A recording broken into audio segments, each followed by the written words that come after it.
رضينا قسمة الجبار فينا رضينا قسمة الجبار فينا لنا علم وللأعداء مال رضينا قسمة الجبار فينا لنا علم وللجهال مال فإن المال يفنى عن قريب وإن العلم يبقى لا يزال আল্লাহ রব্বুল আলামিনের অগণিত শুকর। মহান রব্বুল আলামিন আমাদেরকে ভালোবেসে মোহাব্বত করে দয়া করে মায়া করে জুমার দিন মসজিদে আসার বসার তৌফিক দান করেছেন। এজন্য কালিমাতু শুকর আদায় করি আলহামদুলিল্লাহ। আল্লাহ রব্বুল আলামিন আমাদের উপর দয়া করছেন, মায়া করছেন। এজন্য আশরাফুল মাখলুকাত, শ্রেষ্ঠ সৃষ্টিজীব মানুষ হিসাবে দুনিয়াতে পাঠাইছেন। এজন্য আবারও শুকরিয়া আদায় করি আলহামদুলিল্লাহ। মানুষ বানানোর পরে আল্লাহ রাব্বুল আলামিন চাইলে যে কোনো ধর্মের অনুসারী হিসাবে দুনিয়াতে পাঠাইতে পারতেন। আল্লাহ রাব্বুল আলামিন দয়া মায়া করেছেন। এজন্য সর্বশেষ নবী, সর্বশ্রেষ্ঠ নবী জনাবে মুহাম্মদুর রাসূলুল্লাহ সাল্লাল্লাহু আলাইহি ওয়াসাল্লামের উম্মত হিসাবে দুনিয়াতে পাঠাইছেন। এজন্য আবারও শুকরিয়া আদায় করি আলহামদুলিল্লাহ। বরি নাজম কে হস্তম উম্মতে তো বরি নাজম কে হস্তম উম্মতে তো গুনাহগারম ওয়ালাকিন খুশে নসিবাম। আমাদের সৌভাগ্যের বিষয় যে আমরা জনাবে মুহাম্মদুর রাসূলুল্লাহ সাল্লাল্লাহু আলাইহি ওয়াসাল্লামের উম্মত। যদিও আমরা গুনাহগার, আমাদের থেকে গুনাহ হয়ে যায়, তারপরও আমাদের বড় পরিচয় আমরা আখেরি জামানার পয়গম্বর, সর্বশেষ এবং সর্বশ্রেষ্ঠ নবী জনাবে মুহাম্মদুর রাসূলুল্লাহ সাল্লাল্লাহু আলাইহি ওয়াসাল্লামের উম্মত। এটা আমাদের বড় ফজিলতের বিষয়। এজন্য শুকরিয়া আদায় করি আলহামদুলিল্লাহ। এ মর্মে রাসূল করিম সাল্লাল্লাহু আলাইহি ওয়াসাল্লাম বলেন, ইন্নাল্লাহ তাআলা ফাদ্দালানি আলাল আম্বিয়া ওয়া ফাদ্দালাকুম আলাল উমাম। জনাবে মুহাম্মদুর রাসূলুল্লাহ সাল্লাল্লাহু আলাইহি ওয়াসাল্লাম বলেন, আল্লাহ রাব্বুল আলামিন আমাদেরকে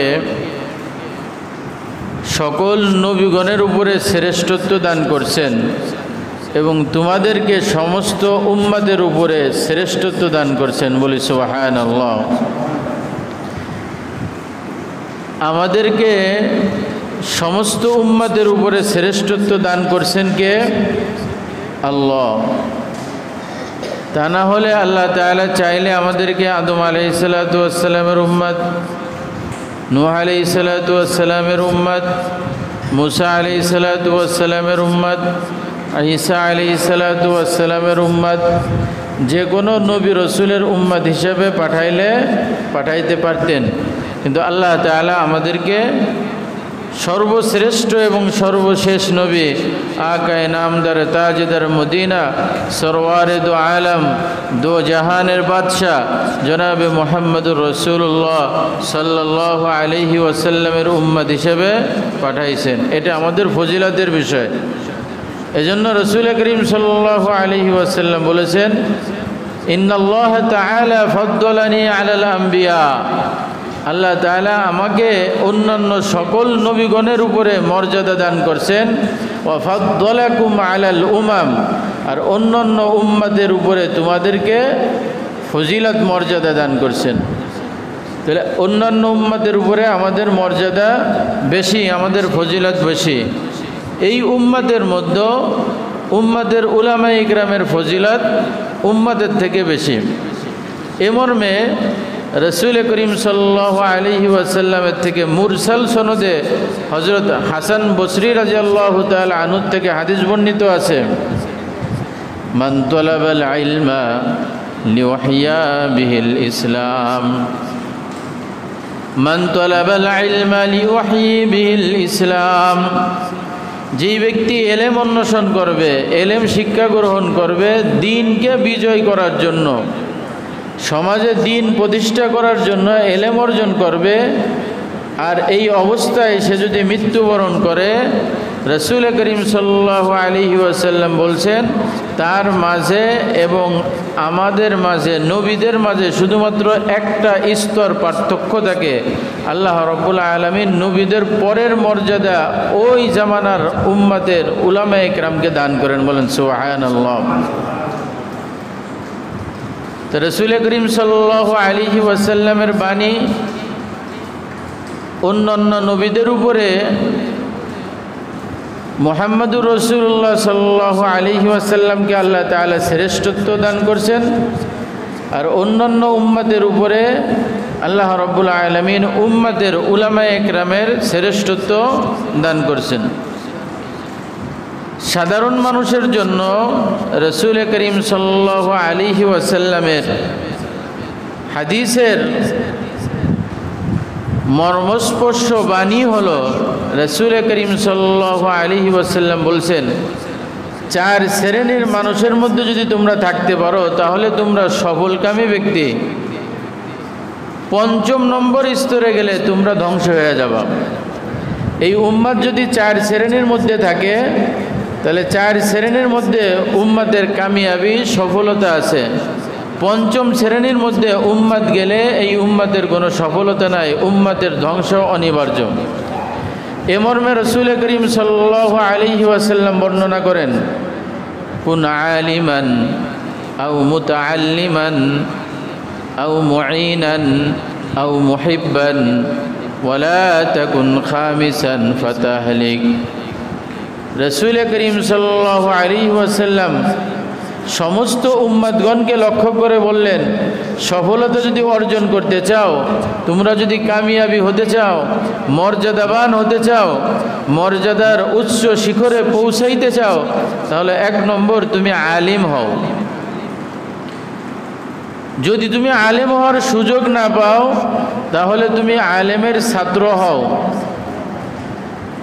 যদি কোনো কারণে আলেমের ছাত্র হওয়াও সম্ভব না হয় তাহলে আলেমের মুহাব্বতকারী হও, আলেমকে ভালোবাসো। যদি আলেমকে ভালোবাসার মতন সুযোগও তুমি না পাও তাহলে আলেমের সাহায্যকারী হও। এই চার শ্রেণীর বাহিরে যদি তুমি যাও, ওয়ালা তাকুন খামিসান, পঞ্চম নম্বর স্তরে তুমি যেও না, ফাতাহলিকু, তাহলে তোমার ধ্বংস অনিবার্য। এই হাদিসের দ্বারা রাসূল করিম সাল্লাল্লাহু আলাইহি ওয়াসাল্লাম উম্মতের সফলতা চার শ্রেণীর মধ্যে বর্ণনা করছেন। এক নম্বর, উম্মতের সফলতা, সম্মান, মর্যাদা আলেম হওয়ার মধ্যে। দুই নম্বর, আলেম না হতে পারলে আলেমের ছাত্র হওয়ার মধ্যে সফলতা। তিন নম্বর, আলেমের ছাত্র না হতে পারলে আলেমের মুহাব্বতকারী হওয়া, এটা সফলতার মাধ্যম। চার নম্বর, আলেমের সাহায্যকারী হওয়া, এটা উম্মতের সফলতার মাধ্যম। এই উম্মত যদি সফলতা অর্জন করতে চায়, সম্মান মর্যাদা অর্জন করতে চায়, তাহলে এই চার শ্রেণী ছাড়া বিকল্প আর কোনো পদ্ধতি নেই। কেন? এই উম্মতের উলামায়ে কেরামের দাম আল্লাহ তাআলার কাছে অনেক বেশি। কেন? এই উম্মতের উলামায়ে কেরামের সিনার মধ্যে আল্লাহ তাআলার ইলমে ওহী থাকে, যার কারণে এই উম্মতের দাম এত বেশি। এই উম্মতের আলেমের মর্যাদা ধন সম্পত্তির কারণে না, তার চেহারা সুরাতের কারণে না, তার লোকবলের কারণে না, তার ক্ষমতার বলে না। এই উম্মতের উলামায়ে কেরাম আলেমের মর্যাদা ইলমের কারণে। কেন? এই ইলমটা হলো আল্লাহ তাআলার পক্ষ থেকে নূর। এটা সাধারণ কোনো জিনিস না, সাধারণ কোনো বিষয় না। ইলমটা আল্লাহ তাআলার পক্ষ থেকে নূর। ফাইন্নাল ইলমা নূরুম মিন ইলাহি, এই ইলমে ওহী কুরআন হাদিস এটা আল্লাহ তাআলার পক্ষ থেকে নূর।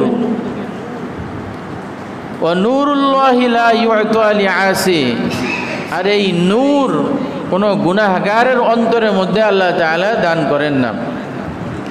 এজন্য এই উম্মতের আলেমের মর্যাদা সবথেকে বেশি হওয়ার কারণ হলো এই উম্মতের উলামায়ে কেরামের সিনার মধ্যে আল্লাহ তাআলার নূর থাকে, কোরআন হাদিসের ইলম থাকে। এই কারণেই নয় তাদের মর্যাদা। ধন সম্পদের মধ্যে মর্যাদা না, মর্যাদা হলো কোরআন হাদিসের ইলম সিনার মধ্যে থাকার কারণে। একজন সাধারণ আলেম দেখতে শুনতে ভালো দেখা যায় না, চেহারা ছবিও ভালো না, সমাজে মর্যাদাবানও না, কিন্তু তার সিনার মধ্যে কোরআন আছে। রাসূল করিম সাল্লাল্লাহু আলাইহি ওয়াসাল্লাম বলেন, দুনিয়ার মধ্যে সবথেকে শ্রেষ্ঠ ব্যক্তি এই ব্যক্তি যার সিনার মধ্যে কোরআনে কারীম আছে। এই কথা রাসূল করিম সাল্লাল্লাহু আলাইহি ওয়াসাল্লাম স্পষ্টভাবে বর্ণনা করছেন। যেই সময় জাহিলে যুগের মক্কার কুরাইশদের মধ্যে, মক্কার কাফেরদের মধ্যে, মুশরিকদের মধ্যে প্রত্যেকের স্তরের থেকে নিজেকে নিজে দামি মনে করত। যারা কুরাইশ বংশে তারা মনে করত আমরা দামি, যারা ভালো বংশের তাদের দাবি ছিল আমরা দামি, আমরা সম্মানীয়। যাদের কাছে শত শত উট আছে তাদের দাবি ছিল আমরা সমাজের মধ্যে সবথেকে দামি। যাদের চেহারা ছবি সুন্দর তাদের দাবি ছিল সমাজের মধ্যে আমরা দামি। যাদের কাছে সম্পদ, হীরা জহরত, স্বর্ণ রূপা, দিনার দিরহাম ছিল তাদের দাবি ছিল আমরা সমাজের মধ্যে দামি। সর্বস্তরের মানুষ প্রত্যেকের যুক্তির মাধ্যমে নিজেকে নিজে দামি মনে করত এবং এটা তারা প্রকাশও করত যে আমরা সবথেকে সম্ভ্রান্ত এবং সবথেকে দামি ব্যক্তি। রাসূল করিম সাল্লাল্লাহু আলাইহি ওয়াসাল্লাম মর্যাদার মাপকাঠি বর্ণনা করলেন। রাসূল করিম সাল্লাল্লাহু আলাইহি ওয়াসাল্লাম মর্যাদার মাপকাঠি সৌন্দর্যকে বানাননি, মর্যাদার মাপকাঠি সম্ভ্রান্ত বংশের সাথে বানাননি, মর্যাদার সম্পদের সাথে রাসূল করিম সাল্লাল্লাহু আলাইহি ওয়াসাল্লাম বলেননি। মর্যাদার সম্পর্ক রাসূল করিম সাল্লাল্লাহু আলাইহি ওয়াসাল্লাম যেই ঘোষণা দিয়েছেন সেই ঘোষণা হলো খায়রুকুম মান তাআল্লামাল কুরআনা ওয়া আল্লামা, খায়রুকুম মান তাআল্লামাল কুরআনা ওয়া আল্লামা। তোমাদের মধ্যে সবথেকে শ্রেষ্ঠ মর্যাদাবান ব্যক্তি ওই ব্যক্তি যে কোরআনে কারীম শিক্ষা করে এবং অপরকে শিক্ষা দান করে। তাহলে উম্মতের মধ্যে সবথেকে শ্রেষ্ঠ ব্যক্তিকে যে কোরআনে কারীম শিক্ষা করে এবং অপরকে শিক্ষা দেয়, এই ব্যক্তি উম্মতের মধ্যে সবথেকে শ্রেষ্ঠ ব্যক্তি। সম্পদের মাধ্যমে মানুষ শ্রেষ্ঠ হয় না, লোকবলের মাধ্যমে মানুষ শ্রেষ্ঠ হয় না, ধনসম্পদ আর বাড়ি ঘরের মাধ্যমে মানুষ শ্রেষ্ঠত্ব অর্জন করে না। এই উম্মতের শ্রেষ্ঠত্ব কিসের মাধ্যমে? কোরআনের মাধ্যমে। কিসের মাধ্যমে? এই উম্মতের শ্রেষ্ঠ কোরআনের মাধ্যমে। এই উম্মতের সবথেকে নিচু বংশের মানুষটার মধ্যেও যদি কোরআনে কারীম প্রবেশ করে, এই সবথেকে নিচু বংশের মানুষটার দাম এত বেশি, রাসূল করিম সাল্লাল্লাহু আলাইহি ওয়াসাল্লাম বলছেন কাল কিয়ামতের ময়দানে এরকম একজন হাফিজে কোরআন সর্বনিম্ন 10 জন জাহান্নামীকে নিয়ে জান্নাতে প্রবেশ করবে। বলেন সুবহানাল্লাহ। কিসের বদৌলতে এত মর্যাদা? কোরআনের কারণে। এই উম্মতের অভিভাবকদের মর্যাদা রাসূল করিম সাল্লাল্লাহু আলাইহি ওয়াসাল্লাম কি বর্ণনা করছেন? এই উম্মতের মধ্যে সবথেকে নিচু বংশের অথবা মানুষ যাকে নিচু শ্রেণীর মনে করে, এরকম একজন মার, এরকম একজন পিতার যদি একটা সন্তান কোরআনে কারীম হেফজ করে আর তার উপরে আমল করে, কিয়ামতের ময়দানে এই পিতামাতার মাথায় আল্লাহ তাআলা এমন স্পেশাল মুকুট দান করবে যেই মুকুটের আলোর সামনে চন্দ্র সূর্যের আলোর কোনো দাম থাকবে না। বলেন সুবহানাল্লাহ। তাহলে এই উম্মতের নিচু শ্রেণীর পিতামাতার মর্যাদা এত উদ্দেশ্য লেগেছে, এর একটাই কারণ কোরআন। এজন্য এই উম্মতের মর্যাদা আল্লাহ রাখছে কিসের মধ্যে? কোরআনের মধ্যে। আরও একটু আওয়াজ ছেড়ে দিয়ে বলেন, উম্মতের মর্যাদা কিসের মধ্যে? কোরআনের মধ্যে। এই উম্মতের মর্যাদা কোরআনে কারিমের মধ্যে, কোরআন এবং হাদিসের মাধ্যমে উম্মতের মর্যাদা। আর এই উম্মতের যেই ব্যক্তি সিনার মধ্যে এই কোরআন এবং হাদিস থাকলো, এই সিনার দাম আল্লাহ তাআলার কাছে অনেক বেশি, অনেক বেশি। এই সিনাওয়ালাদের মর্যাদা আল্লাহ তাআলার কাছে অনেক বেশি। যেই সিনার মধ্যে কোরআনের ইলম প্রবেশ করে, এই সিনাওয়ালাকে আলিম বলা হয়। এজন্য রাসূল করিম সাল্লাল্লাহু আলাইহি ওয়াসাল্লাম বলেছেন, কুন আলিমান, উম্মাত তোমার যদি সুযোগ হয়, তুমি যদি সৌভাগ্যের উচ্চ শিখরে পৌঁছাইতে চাও, তাহলে তুমি আলিম হও। রাসূলের এই ঘোষণা কি ব্যক্তি বিশেষের জন্য নাকি সকলের জন্য? সকলের জন্য। তুমি যদি সম্মানের উচ্চ শিখরে পৌঁছাইতে চাও, তাহলে তুমি আলিম হও। কোরআন হাদিসের ইলম যার ভিতরে প্রবেশ করে তাকে আলিম বলা হয়। আলিম দুই প্রকার, একটা হলো পরিচালিত অর্থে আলিম, আরেকটা হলো আল্লাহর কাছে মনোনীত আলিম। পরিচালিত অর্থে আলিম বলা হয় যে ব্যক্তি কোরআন হাদিস শিক্ষা করলো, তাকে পরিচালিত অর্থে সমাজে তাকে আলিম বলা হয়। কিন্তু এই ব্যক্তি আল্লাহর কাছে ওই পর্যন্ত আলিম হতে পারে না যত সময় পর্যন্ত না তার এলেমের অনুযায়ী আমল ভিতরে না আসে। আমাদের পরিচালিত অর্থে আলিম বলা হয় যে কোরআন হাদিসের এলেম শিক্ষা করে, তাকে কি বলা হয়? আলিম বলা হয়। এই ব্যক্তি তত সময় পর্যন্ত আল্লাহর কাছে আলিম হতে পারে না যত সময় পর্যন্ত না সে এলেম অনুযায়ী আমল না করে। এজন্য সমাজের মধ্যে এমন কিছু মানুষ আছে যারা নামকে ওয়াস্তে আলেম, কোরআন হাদিসের এলেম শিক্ষা করছে, কিন্তু দেখলে দেখা যায় 5 ওয়াক্তের 1 ওয়াক্ত নামাজও তার মধ্যে নাই। এরকম সমাজে পরিচালিত আলেম আছে না নাই? দেখা যায় যে কোরআন হাদিসের এলেম শিক্ষা করছে, কিন্তু তার মধ্যে এলেম অনুযায়ী আমল নাই। সে সুদও খায়, ঘুষও খায়, সে অন্যায়ও কাজ করে, সে মিথ্যাও বলে, গীবাত শিকায়তও করে, দুর্নীতিও করে, অন্যায়ও করে, অপরাধও করে, আবার সমাজের মানুষ তাকে আলিমও বলে। এরকম আলিম আছে না নাই? সমাজে যাকে আলিম বলা হয়, আল্লাহ তাআলার কাছে সে আলিম, আলিম হতে হবে এটা শর্ত নাই। বরঞ্চ আল্লাহ তাআলার কাছে আলিম হওয়ার জন্য এলেম অনুযায়ী আমল থাকা শর্ত। এজন্য রাসূল করিম সাল্লাল্লাহু আলাইহি ওয়াসাল্লাম যে উম্মতকে সফলতা অর্জন করার জন্য সর্বপ্রথম যেই কথাটা বলছেন, যেই যোগ্যতা অর্জন করার কথা বলছেন, সেই যোগ্যতা হলো উম্মত যদি তোমার সুযোগ হয় তাহলে তুমি আলিম হও। আলেম হলে সমাজে পরিচালিত অর্থে আলেম হও না, আল্লাহর কাছে মনোনীত আলেম তুমি হও। অর্থাৎ তোমার মধ্যে যেই পরিমাণে ইলম আছে সেই পরিমাণ আমল তোমার মধ্যে যেন থাকে। বরঞ্চ আমাদের বড়দের কথা তো এলেমের থেকে 10 গুণ বেশি আমল থাকতে হবে। যেই পরিমাণ ইলম আছে তার থেকে 10 গুণ বেশি আমল তার মধ্যে থাকতে হবে। এজন্য রাসূল করিম সাল্লাল্লাহু আলাইহি ওয়াসাল্লাম সফলতা এবং উচ্চ শিখরে পৌঁছানোর জন্য উম্মতকে সর্বপ্রথম যেই ঘোষণাটা দিয়েছেন সেটা হলো, উম্মত সুযোগ হলে তুমি আলেম হও। কেন? একজন আলেমের মর্যাদা কিয়ামতের ময়দানে কি হবে? যে আল্লাহ রাব্বুল আলামিন একজন আলেমকে কেন্দ্র করে শত শত জাহান্নামীকে আল্লাহ তাআলা জান্নাতের ফয়সালা করে দেবেন। বলেন সুবহানাল্লাহ। একজন আলিমের মর্যাদা, একজন হাফিজের মর্যাদা কিয়ামতের ময়দানে কি পরিমাণ হবে? কাল কিয়ামতের ময়দানে হাফিজে কোরআন, কোরআনের প্রত্যেকটা আয়াত পড়তে থাকবে আর চড়তে থাকবে। 6000-এর উপরে আয়াত হাফিজে কোরআন তেলাওয়াত করবে, আল্লাহ তাআলা 6000-এর উপরে বিল্ডিং তাকে দান করবেন। বলেন সুবহানাল্লাহ। আজকে তো আমরা বিল্ডিং বানাইলে 1 তলা, 2 তলা, 3 তলা, 5 তলা, 10 তলা হলে নিজের মধ্যে কত গর্ব। এই নিজ দিয়ে যত মানুষ হাঁটে তত মানুষ ওই উপরের দিকে একবার তাকায় আর আফসোস করে, হায় রে কবে এরকম একটা বিল্ডিং বানাইতে পারবো, হায় রে কবে এরকম একটা বিল্ডিং বানাইতে পারবো। আর এরকম একজন ব্যক্তি এরকম 10 তলা বিল্ডিং বানায় একজন আলেমকে মূল্যায়ন করতে চায় না। তাকে দাম দিতে চায় না, কদর করতে চায় না। কেন? আমি 10 তলা বিল্ডিংয়ের মালিক।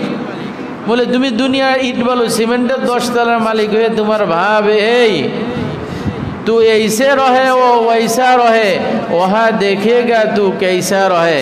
এজন্য আমাদের বড়রা বলতেন, আরে আমরা তো দুনিয়ার পিছনে এরকম ঘুরি না, তুমি তো দুনিয়াদার অনেক বড় কিছু হয়ে গেছো, তুমি এখানে এমনই থাকো আর তেমনই থাকো, ওখানে দেখা যাবে কে কেমন আছে। দুনিয়াতে মানুষ বিল্ডিংয়ের মাধ্যমে মর্যাদা সম্মান এতে তারা মনে করে। আল্লাহ তাআলা কিয়ামতের ময়দানও বিল্ডিংয়ের মাধ্যমে সম্মান দান করবেন। উম্মাদের মধ্যে যে যেই পরিমাণ কোরআনে কারীম তেলাওয়াত করতে পারবে, উম্মাদের রসুলের উম্মতেরকে আল্লাহ তাআলা ওই পরিমাণ মর্যাদা দান করবেন। এজন্য যেই ব্যক্তি যে কয় আয়াত তেলাওয়াত করবে, যার সূরা ফাতিহা মুখস্থ আছে, সে সূরা ফাতিহার 7 আয়াত তেলাওয়াত করবে, আল্লাহ রাব্বুল আলামিন তাকে 7 তলা বিল্ডিং দান করবেন। বলেন সুবহানাল্লাহ। আর এই 7 তলা বিল্ডিং কি ইট বালু সিমেন্টের বিল্ডিং? এক এক ইট এক এক কালারের, এক এক কোয়ালিটির, এক এক ধরনের, কোনোটা স্বর্ণের, কোনোটা রূপার, কোনোটা হীরার, কোনোটা জহরতের, কোনোটা লুলু পাথরের, কোনোটা জবরজর পাথরের। এরকম দামি দামি পাথর, স্বর্ণ রূপার থেকেও দামি দামি পাথরের ইট দ্বারা আল্লাহ তাআলা জান্নাতের বালাখানা বানাবে। আর বিল্ডিং কি এরকম 10 ফুট 12 ফুট হবে? না না, এক একতলা বিল্ডিং আল্লাহ তাআলা অনেক বড় বানাবে। যেই ব্যক্তি যেই কয় আয়াত কোরআনের তেলাওয়াত করবে, আল্লাহ তাআলা তাকে সেই কয় তালা দান করবেন। সেক্ষেত্রে সব থেকে বেশি তালা পাবে কারা? হাফেজে কোরআন। কেন? হাফেজে কোরআন সব থেকে বেশি তেলাওয়াত করতে পারবে, কোরআনের যত আয়াত আছে তত আয়াত তেলাওয়াত করতে পারবে, আর আল্লাহ রাব্বুল আলামিন তত তালা বিল্ডিং হাফেজে কোরআনকে দান করবেন। বলেন সুবহানাল্লাহ। এজন্য এই উম্মতের সব থেকে বড় দামি ব্যক্তি হলো হযরত উলামায়ে ইকরাম। এজন্য রাসূল করিম সাল্লাল্লাহু আলাইহি ওয়াসাল্লাম উম্মতকে বলছেন, উম্মত সফলতা যদি অর্জন করতে চাও, সফলতা আছে 4 শ্রেণীর মধ্যে। কয় শ্রেণীর মধ্যে? আরো জোরে বলেন, কয় শ্রেণীর মধ্যে? 4 শ্রেণীর মধ্যে আল্লাহ তাআলা সফলতা রাখছেন। 1 নম্বর আল্লাহ তাআলা সফলতা রাখছেন কুন আলিমান, যদি তোমার সুযোগ হয় তাহলে তুমি আলেম হও, কোরআন হাদিসের এলেম তুমি অর্জন করো, আল্লাহর কাছে তুমি আলেম হয়ে যাও, তাহলে তুমি 1 নম্বর সফলকামী ব্যক্তি, 1 নম্বর মর্যাদাবান ব্যক্তি তুমি। কেন? একজন আলেম আর একজন আলেম না, এই দুইজন ব্যক্তি কখনো সমান হতে পারে না। একথা আল্লাহ তাআলা বলেন, উল, হে নবী আপনি বলেন, হাল ইয়াস্তাবিল্লাযীনা ইয়ালামুনা ওয়াল্লাযীনা লা ইয়ালামুন, যারা কোরআন হাদিস জানে আর যারা জানে না তারা কোনোদিন এক কাতারের হতে পারে না। আপনারা কি বলেন? যার সিনার মধ্যে আলেম আছে, কোরআন আছে, আর যার সিনার মধ্যে আলেম নাই, কোরআন নাই, এই দুই মানুষ এক কাতারে হতে পারে? এক স্তরে হতে পারে? কোনোদিন সম্ভব?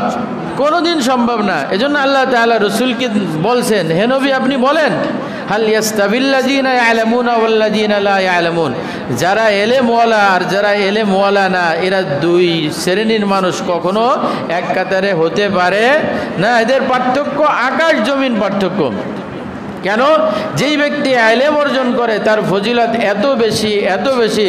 জনাবে মুহাম্মদুর রাসূলুল্লাহ সাল্লাল্লাহু আলাইহি ওয়াসাল্লাম বলেন, মাই ইউরিদিল্লাহু বিহি খায়রান ইউফাক্কিহু ফিদ্দিন, আল্লাহ তাআলা যার মঙ্গল চায় তাকে আল্লাহ তাআলা দ্বীনে ইলমের বুঝ দান করে। মঙ্গল চাওয়ার অর্থ আল্লাহ তাআলা যাকে জান্নাতে দিতে চান, আল্লাহ তাআলা তাকে ইলম দান করেন। আল্লাহ তাআলা তাকে কি দান করেন? ইলম দান করেন। হাদিস শরীফের মধ্যে আসছে, যেই ব্যক্তি দ্বীনে ইলম শিক্ষা করে, সমুদ্রের মাছ এবং গর্তের পিপিলিকা সহ তামাম দুনিয়ার সমস্ত মাখলুকাত তাদের জন্য দোয়া করে। বলেন সুবহানাল্লাহ। একজন আলেম এলেম শিখেই সে আলেম হয়। এজন্য সে যত সময় এলেম অর্জন করলো তার ফজিলত কি? রাসূল করিম সাল্লাল্লাহু আলাইহি ওয়াসাল্লাম বলেন, যেই তালেবুল ইলম কোরআন হাদিস শিক্ষা করার জন্য ঘরের থেকে বের হইল, আবার ঘরে ফিরে আসা পর্যন্ত একজন ব্যক্তি মুজাহিদ জিহাদের ময়দানে দ্বীন কায়েম করার জন্য যুদ্ধ করলে যেই পরিমাণ সওয়াব হয়, তালিবুল ইলম মাদ্রাসায় ইলম শিক্ষা করলে আল্লাহ তাআলা তাকে সমপরিমাণ নেকি দান করেন। বলেন সুবহানাল্লাহ। ইলম অর্জনের দ্বারা ফজিলাত কি পরিমাণ? হাদিসের মধ্যে রাসূল করিম সাল্লাল্লাহু আলাইহি ওয়াসাল্লাম বলেন, যেই ব্যক্তি কোরআনের একটা হরফ শিক্ষা করবে আল্লাহ রাব্বুল আলামিন তাকে 10টা করে নেকি দান করবেন। বলেন সুবহানাল্লাহ। কোরআনের শত শত হাজার হাজার শব্দ সে শিক্ষা গ্রহণ করবে আর তার মর্যাদা, তার আমলনামায় নেকি যাইতেই থাকবে, যাইতেই থাকবে, যাইতেই থাকবে। এজন্য এলেম ওয়ালার মর্যাদা আল্লাহ তাআলার কাছে অনেক বেশি। আমাদের কাছে বেশি মনে হয় না কেন? আমাদের চোখ নাই তাই। একজন জেলে ব্যক্তি, সে সমুদ্রের মধ্যে জাল খাওয়াচ্ছে, জাল খাওয়াইতে খাওয়াইতে সে 2টো পাথর পাইছে। এই 2টো পাথর দেখতে অনেক সুন্দর দেখা যায়, কিন্তু তার কাছে মূল্য নাই। সে বাড়িতে নিয়ে গেল, কিছুদিন পর চিন্তা হলো এই 2টো পাথর এত সুন্দর দেখা যায়, দেখি তো বাজারে নিলে কেউ কেনে কিনা। সে স্বর্ণের দোকানে গেল, স্বর্ণকারের কাছে গেল, বলল ভাই এই পাথর কি আপনি কিনতে পারেন? সে তো দেখেই চিনে ফেললো যে এটা দামি স্বর্ণ, দামি পাথর। বলল যে ভাই দাম কত? চিন্তা করলো দাম আপনি বলেন তো দাম কত? তো সে বলে যে আমার দোকানে যা আছে সব কিছু দেবো, তুমি কি এই 2টো পাথর আমাকে দিবা? সে জানতো না, এর জন্য তার কাছে মূল্য ছিল না। সে চিন্তা করলো আরে 2টো পাথরের দাম এত কিছু দিতে চাই, তাহলে তো সাধারণ পাথর না, হতে পারে এটা দামি পাথর। এই জেলের কাছে এই পাথরের মূল্য ছিল না কেন? সেই পাথর চেনে না। স্বর্ণকারের কাছে এই পাথরের মূল্য আছে কেন? স্বর্ণকার এই পাথর চেনে। এলেম ওয়ালাদের মর্যাদা আছে, যার চোখ চেনে সে মূল্যায়ন করে, যার চোখ চেনে না সে মূল্যায়ন করে না। রাসূল করিম সাল্লাল্লাহু আলাইহি ওয়াসাল্লাম বলছেন, যেই এলেম ওয়ালা কোরআন হাদিসের এলেম শিক্ষা করার জন্য ঘর থেকে বের হয়, ফেরেশতারা তাদের পায়ের নিচে তাদের নূরের পর বিছাই দেন। বলেন সুবহানাল্লাহ। তালিমুল ইলমের পায়ের নিচে নূরের পর ফেরেশতারা বিছাই দেয়। এটা রসুল বলেন। রসুল যেহেতু বলেন, রসুলের চোখ দিয়ে তো রসুল দেখতে পারতেছেন। আমরা ফজিলত পাই না, দেখতে পারি না কেন? আমাদের সে চোখ নাই। হযরত ইয়াকুব নানুতুবি রহমতুল্লাহ আলাইহি ছাত্রদেরকে হাদিসের দর্শ দিচ্ছেন, খোলা ময়দানে হাদিসের দর্শ দিচ্ছেন। হঠাৎ করে বৃষ্টি চলে আসছে, ছাত্ররা কিতাব নিয়ে ঘরের মধ্যে প্রবেশ করছে। ইয়াকুব নানুতুবি রহমতুল্লাহ নিজের রুমালটা দিয়ে ছাত্রদের জুতাগুলোকে গুছাই নিয়ে ঘরের মধ্যে প্রবেশ করে। ছাত্ররা জিজ্ঞাসা করে, হুজুর আপনি ছাত্রদের জুতা ঘরের মধ্যে এইভাবে নিয়ে যান কেন? বলে আরে এই জুতা সাধারণ জুতা না, রাসূল করিম সাল্লাল্লাহু আলাইহি ওয়াসাল্লাম বলেছেন এই জুতার নিচে ফেরেশতারা নূরের পর বিছায় দেয়। বলেন সুবহানাল্লাহ। আরে এটা তো সাধারণ জুতা না, এটা তালিবুল ইলমের জুতা। চোখ যাদের আছে তারা দেখতে পারে, যাদের চোখ নাই তারা দেখতে পারে না। এজন্য উম্মতের উলামায়ে কিরামের মর্যাদা তো আছে ওই ব্যক্তির কাছে যার চোখ আছে। যার চোখ নাই তার কাছে তো সাধারণ ব্যক্তি, তার কাছে তো জুতাই মনে হয়। এজন্য উম্মতের উলামায়ে কিরামের দাম সব থেকে বেশি। এজন্য রাসূল করিম সাল্লাল্লাহু আলাইহি ওয়াসাল্লাম এই উম্মতকে বলছে, উম্মত যদি তোমার সুযোগ থাকে তাহলে 1 নম্বর তুমি আলেম হও। যদি তোমার আলেম হওয়ার সুযোগ না থাকে তাহলে তুমি আলেমের ছাত্র হও। যদি আলেমের ছাত্র হওয়ারও সুযোগ না থাকে তাহলে তুমি আলেমের সহযোগী হও। যদি সেটাও তুমি না পারো তাহলে আলেমের মহাব্বতকারী, ভালোবাসা অর্জনকারী তুমি হয়ে যাও। কেন? এই 4 শ্রেণী ছাড়া বিকল্প কোনো পদ্ধতি নাই। আমাদের হাসরের ময়দান পাড়ি দিতে হবে। হাদিস শরীফের মধ্যে জনাবে মুহাম্মদুর রাসূলুল্লাহ সাল্লাল্লাহু আলাইহি ওয়াসাল্লাম বলেন, কাল কিয়ামতের ময়দানে যখন আল্লাহ তাআলা হাসরের ময়দান কায়েম করবেন, হাসরের ময়দান কায়েম করার পরে আল্লাহ তাআলা আলেমদেরকে উম্মত থেকে আলাদা করে দেবেন। আলেমদেরকে যে আলাদা করবেন, এই আলেম কারা? শুরুতেই বলছিলাম আলেম 2 প্রকার। আলেম কয় প্রকার? 2 প্রকার। একটা হলো পরচালিত অর্থে আলেম, আরেকটা হলো আল্লাহর কাছে আলেম। পরচালিত অর্থে আলেম হলো কোরআন হাদিস শিক্ষা করলো, একে সমাজের মানুষ আলেম বলে, কিন্তু এই ব্যক্তি আল্লাহর কাছে আলিম না। আল্লাহর কাছে আলিম ওই ব্যক্তি যে কোরআন হাদিস শিখছে এবং সেই অনুযায়ী আমল করছে, আল্লাহর মারিফাত অর্জন হয়েছে। ওই শ্রেণীর আলেমদেরকে আল্লাহ তাআলা কিয়ামতের ময়দানে উম্মত থেকে আলাদা করে দেবে। উম্মত থেকে আলাদা করে দেওয়ার পরে আল্লাহ তাআলা ওই আলেমদেরকে বলবে, শোনো আমি তোমাদেরকে ইলম দান করছিলাম, ইলম আমার পক্ষ থেকে নূর, এই নূর আমি তোমাদের সিনার মধ্যে দান করেছিলাম, জাহান্নামে দেওয়ার জন্য নয়।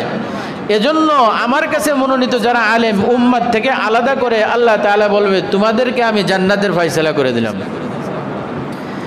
এই উম্মতের আলেমরা যখন জান্নাতে যেতে যাবে তবে এই উম্মতের মধ্যে কিছু উম্মত গুনাহগার উম্মত, গুনাহের কারণে জাহান্নাম বাজেট হয়ে আছে, এরকম কিছু উম্মত প্রতি মধ্যে থাকবে।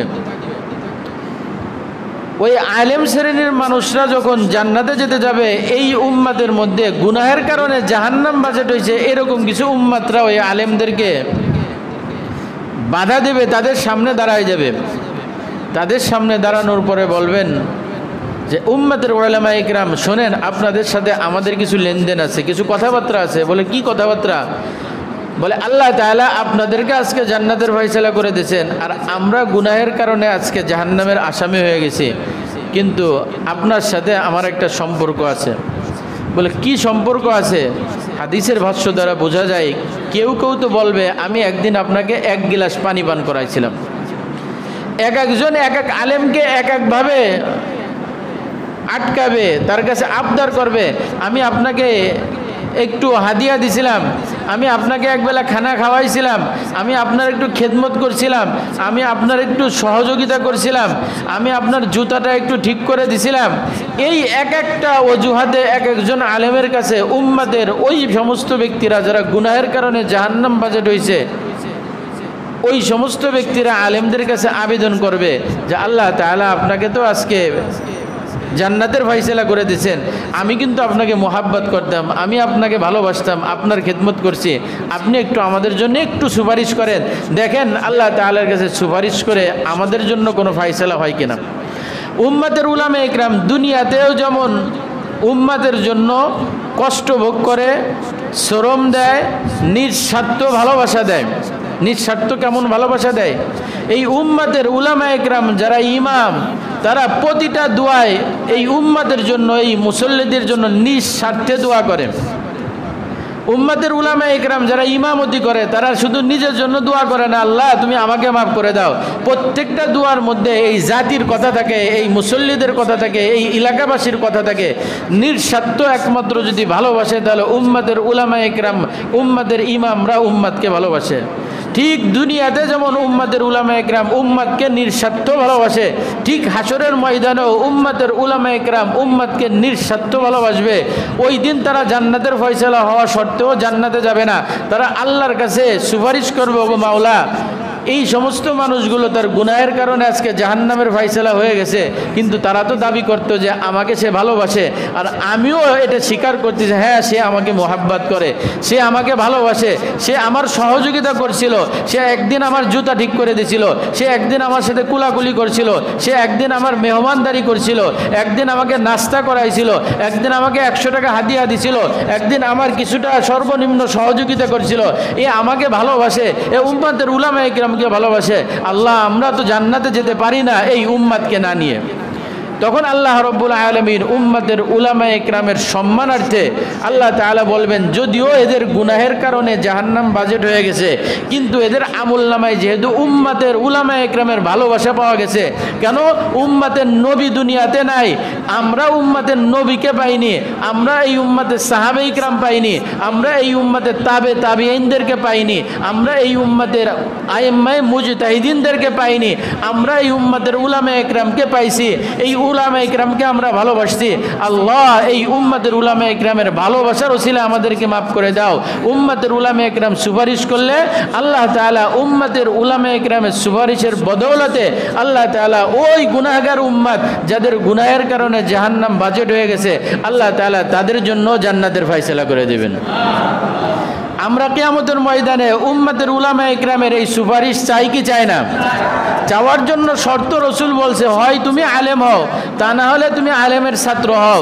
যদি আলেমের ছাত্র না হতে পারো, আলেমের ভালোবাসাকারী হও, আলেমকে দিল থেকে মোহাব্বত করো, ভালোবাসো। তা যদিও না পারো, তাহলে উম্মতের উলামা ইকরামের সহযোগী হয়ে যাও, তাদেরকে সহযোগিতা করো, তারা বিপদে পড়লে তাদের সাথে দেখা সাক্ষাৎ করো, তাদেরকে কিছু খেদমত করো। তাহলে হতে পারে কাল কিয়ামতের ময়দানে উম্মতের উলামা ইকরামের সুপারিশে আমি আল্লাহ তোমার জন্য জান্নাতের ফয়সালা করে দেব। এজন্য আমরা উম্মতের উলামা